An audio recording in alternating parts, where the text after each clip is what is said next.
running? Yes. Well, Dr. Ariyaratne, welcome back to Brandeis University and to our programs in sustainable development here. We're so pleased to have you again. Thank you. You know, as I look back at my own life in development, you were really one of the great influences in my own career. And I think particularly as it shaped my own view of the importance of social movements and also the importance to have organizations and leaders that are able to articulate a kind of development that's rooted in religious precepts and the ancient values of cultures around the world. So I wonder if you could tell us a little bit about, I guess, the origins of the movement and why you named it as you did, and its roots in Buddhism. Actually, the Sarvodaya movement, as we call it, originated around 6 to 8 years after we got independence. We got independence from the British in 1948. Then there was a parliament elected. So as an independent country, we started so-called development. But at that time, that development was mostly urban-centered, and they thought westernization was development. So there we didn't like that. We wanted traditional values to come into the development process, and we didn't want development to be only a material kind of development. So we thought Sarvodaya, being the awakening of all, the idea that Buddha always gave, and Sri Lanka was predominantly a Buddhist country. And then Mahatma Gandhi also came out with this concept of Sarvodaya, awakening of all, as opposed to a government by a majority rule. So there are many reasons, like rural poverty and the not paying enough attention to indigenous values, all that persuaded us to start this movement almost, say, 6 to 8 years after the independence. I think it could be started it because since independence up to now, when you look back, the government has got increasingly powerful. Government is much more powerful than the people, though we call sovereignties in people. Their sovereignty is confined only to a few seconds, maybe once in 4 or 5 years when they have to cast their vote. At other times, they don't get the rights as real citizens to participate in their day-to-day affairs, decision making. So governmental instruments have become more and more powerful, while citizens have been reduced only to be voters. So civil sector organizations, social organizations like Sarvodaya are necessary to bring about a balance, bring about citizen participation, public opinion to influence on the government. So we started the movement with the poorest of the poor in our country, with 1 or 2 or 3 villages to begin with. Then it increased, and today we are not second to anybody when we compare to total development, working in 15,000 villages in the country. The movement is always struck me as being more than an NGO. Right. That is more than just trying to carry out even the important work of, say, village development, which Yes. the movement has certainly Actually, done. we don't call ourselves an NGO. No. We call ourselves a movement to transform society, transform the consciousness of the people, transform the economy, transform the power relationships in the country, so that it's a movement for total non-violent social transformation, not just a mere an NGO. Right. It strikes me that the movement is, about 50 years old 52 now? years 52 now. years old. Almost as old as the Bretton Woods institutions, Yes. the IMF and the World Bank. And you alluded a moment ago to a kind of development that came out of the West and perhaps was seen as even being imposed upon developing nations. How would you compare your philosophy of development and the Bretton Woods institutions? I think those agreements reached at that time were certainly not decisions taken as a result of a bottom-up or grassroots-up kind of aspirations or wishes. Group of people who were powerful at that time got together and they thought that financial systems in the world should be coordinated or should have like the gold value, right, those days. Then later the dollar value, now no value at all. We should have some kind of financial protocols to guide all the nations. I don't think that kind of formula worked right for poorer countries. So right from the inception of our movement, we thought self-reliance on the part of the people is very important. It's not money as such, but those needs that people have, both material and non-material, have to be satisfied. And money is not necessarily a criterion for that. Money is there as a medium of exchange. But as it happened later, money became more powerful. Buying and selling money or manipulating or speculating the financial markets became the biggest money-earning thing. Not making goods and making services available to people. So that kind of thing would never happen when we organize need-based development programs where people self-reliance, people's total participation, and people being taught to look at things scientifically. That is, find out why a certain thing has happened and how to remove the causes that brought about that kind of suffering. So right from the beginning, ours was not to control the resources in the world through an institution to which most powerful countries delegate their people with even veto power, and others become just ordinary participants.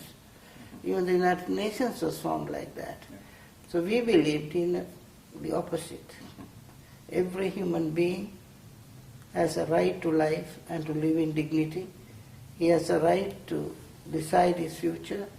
As a group of people, as communities, they have a right to formulate their own development programs. So we call this, therefore, an awakening process on the part of the individual, their families and their communities.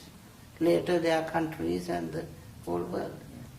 I mean, the World Bank in the last maybe 15 or 20 years certainly has tried to articulate values in development that are much closer to what I think you've talked about. Do you think that it's affected their operations at all? They have come little distance in this direction. Yeah.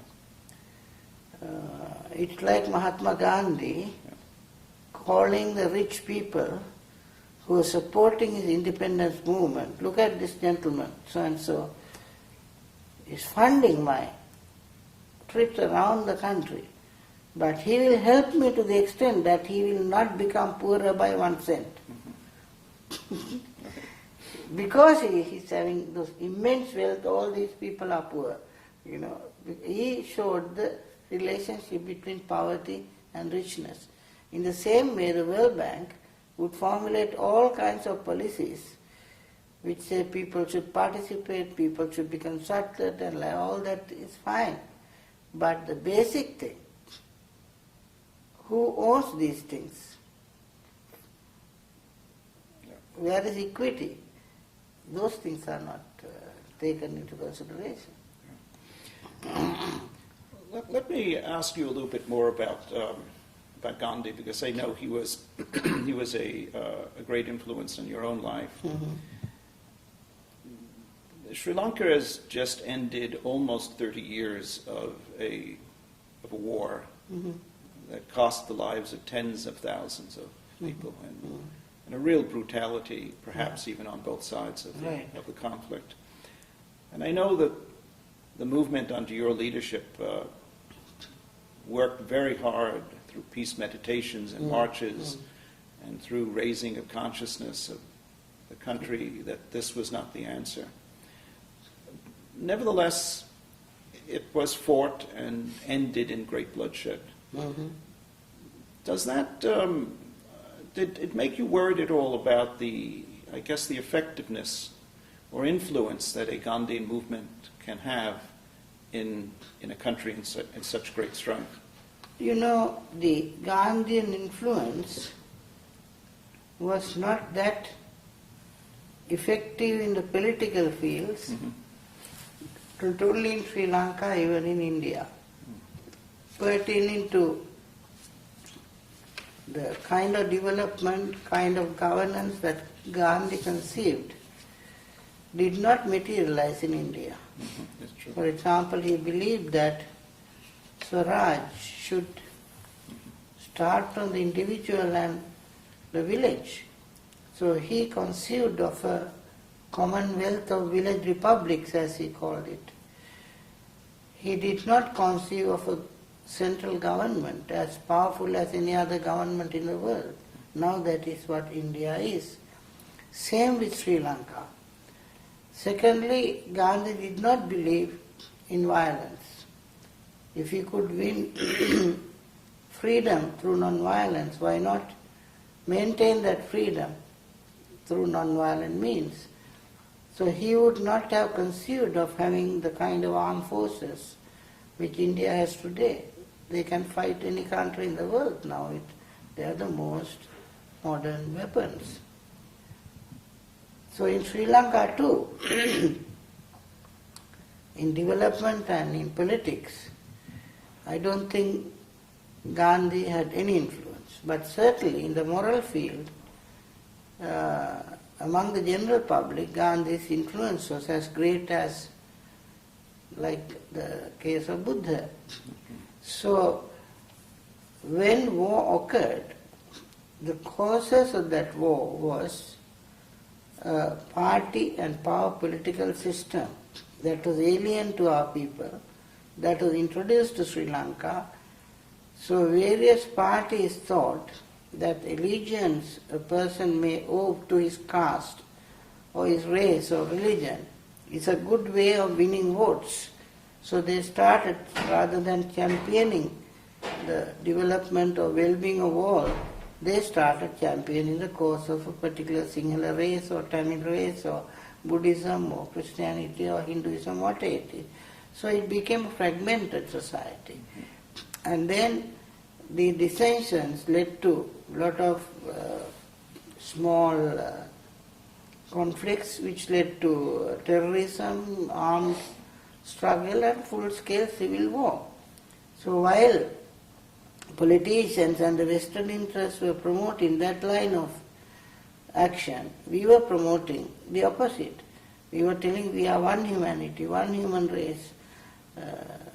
Gandhi, Mahatma Gandhi or Buddha says well-being of all, respect all life and look after every human being, every living being.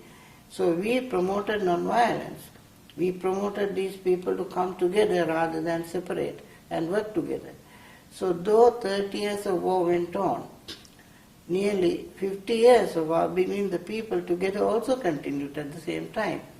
Though what we were doing did not hit headlines because we were not killing people or kidnapping people or setting fire to anything or doing any destructive work. Slowly but steadily we were keeping these 2 or 3 communities together and getting them to do constructive work that helped them to improve their livelihood. So after 30 years the war ended on the May 18th last year, Sarvodaya was there, all ready to continue its work. So first we tried to prevent this war from 1960 to 83, prevent bloodshed, but we failed. 83 up to the end of last May, perhaps, we were doing what is called 5R, relief, rehabilitation, reconciliation, reconstruction and reawakening. We have a 5R program, we were doing that. Then after May 18th, we plunged headlong into helping people who are now internally displaced persons. There are 300,000 of them within the country, and government is doing its very best to help them. We are playing a supplementary role in this relief, rehabilitation and resettlement process. Is there enough aid coming into the country and to Not Sarvodaya? enough aid, not for us at least. Right, If we have good support, good aid, we can do much more than what we are doing now. What are some of the challenges of both rehabilitation of the areas and the villages, the communities that were so harmed during the war, but also of reconciliation work that needs to be done? You see, the thousands and thousands of houses where they were living, all kinds of livelihood in which they were engaged in, their entire infrastructure. For example, landmines everywhere. The wells are all poisoned by war. Jungles are destroyed. So there is nothing left untouched during this destructive period. So all those have to be now turned the other way, rebuilt. In the first place, we have to see to it that these people get some nutrition, some food, some shelter, some health care, clean water, sanitation. So in those fields we are going all out. Now, for example, in Mana area, using 3 water bowsers, we are supplying daily water in about 30 villages in that area. Then slowly, having found some temporary shelter, we have to get permanent or semi-permanent houses built. We have to, an all-out effort is made by the government and Sarvodaya and other, whoever is allowed to work there, to remove landmines. So without removing the landmines completely, it's very difficult to get back to agriculture. That is being done now.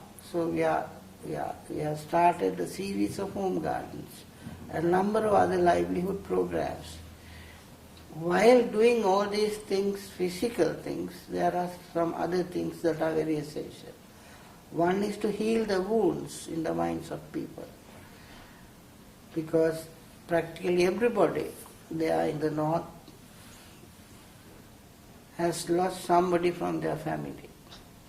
In the south also, somebody had gone to war against them and lost. So there are thousands and thousands of people, at least 100,000 families who would have been affected by this. So it is a question of healing these deep wounds. So we are doing a lot of that kind of programs which help people to psychologically getting rehabilitated. Then physically, a lot of people lost hearing, lost eyes, lost limbs. A lot of work had to be done in those areas also. social organizations, community organizations are all disrupted. So we have to rebuild those organizations. Schools have to be rebuilt, hospitals have to be rebuilt. So it's a massive effort which needs everything, psychological, spiritual, moral, cultural, educational, health. In every area we have to be active and bring about this transformation. We have a very gigantic task ahead of us. Right. What about the underlying causes of the war itself? I mean, what political actions need to take place? The government and the opposition and political leaders, of course, make all kinds of political reforms, change in the constitution. Yes. I don't think even if the constitution is changed, without real devolution of power to the community level, things are going to get settled. If they are devolved to the district or provincial level, it's my feeling that still communalism can raise its head. Because that province can say, we have majority of Sinhalese, so it's our way. We have majority of Tamils, therefore it should be. These things can continue. That's why the Gandhian solution, getting rather than devolve power from the top to bottom, start an evolution of democratic power from bottom up. Get every village community to function as a self-governing kind of body, and then in a particular geographical area, those village level self-governing bodies can form for the next level, and third level can be state parliament. So there can be three levels where people will have more opportunities to have their own say and establish relationships with whatever the ethnic background with other communities at that level. It's much easier. It's much easier for two individuals from two communities to be friendly than getting the whole communities as a whole to come together, which is a very difficult process. But here, if villages get linked with other villages, only 30,000 villages, so they all share the ancient religious values, Buddhist, Hindu particularly, and also modern communication technology is there. Now computers are, internet is there everywhere. So it's systematically, if all these villages are also linked using modern communication systems, then the job is done. Okay. Let me come back to this issue of the relationship of the movement, and you particularly to government itself. Mm-hmm. Certainly there have been times that the government has praised you, has copied the Salvadoria movement in terms of its bottom-up strategies. Mm-hmm. They've given you awards. Mm-hmm. And there's also been a lot of opposition in some successive governments of Sri Lanka, even in certainly the early 90s, the Premadasa regime, of actual living under the threat of death. I was there at the time and certainly witnessed that. You must have been tempted at some points to actually enter politics and become president. Mm-hmm. What stopped you? Well, I thought, in fact, Mr. Premadas himself fell out with me because I refused to accept office under his government. I would have become a deputy, that's what he offered. Mm-hmm. And if I agreed, I would have been the president when he died. Mm-hmm. Yes.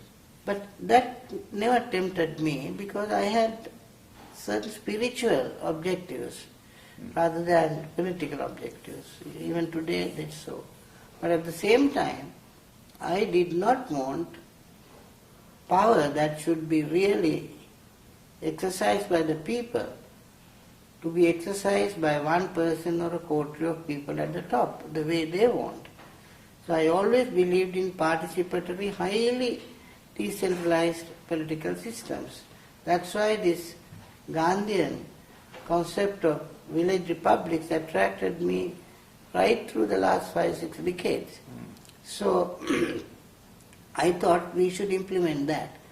And out of the 15,000 villages we are working, there are 3,000 villages who have come up to that level. That means that system can work. So from these 3,000 villages, they have elected divisional level and district level councils called Deshode councils, National Awakening Councils. And these councils met now on 2 occasions, and they are so far elected about 1,335, I remember last time, members to the National Assembly, so that all over the country there will be several thousand community leaders who will not vie for political office, but who will be watching what's happening, and they have an agenda. There are certain portfolio activities they have to be they have to look into, like environment, corruption, all that kind of thing. And I think that kind of thing is promoted, that will be a better solution rather than capturing power at the top. You know, Ari, one of the things that motivates me to go to work every day is that we have graduate students here, as you know, you've met many of them, from well over 60 countries a year. And they're people who, I'm amazed every year when they first arrive that they come to us often never having left their own country, but they come to us already cosmopolitans. They already feel that they're world citizens. Right. They already feel that there's a universal morality, a universal ethics. They already feel that every child on earth is equal and deserves our caring and love. And so I come away every day feeling very optimistic about the new century. What are some of your thoughts about the challenges as we enter the... Actually now I have been continuously working out of my 78 years of life. From my maybe 12th year, I have been, while studying even, I was helping other people. I would have born with that kind of tendency anyway, karmic inheritance. I am never tired. After so many years of work, so many disappointments, so many obstacles you faced, which would have dissuaded you from doing anything for others. But I am always encouraged, the same feeling you have. I have so much of faith in young people, and also I see in the world now, no longer the world is ready to accept things as they were. The people are not prepared to allow their leaders to do what they want, or even the big financial interest to do what they want. So people are waking up to a better, just society which will lead us to peace, because justice and peace have to go hand in hand. So you're optimistic. Very optimistic, very. Thank you very much. Thank you very much.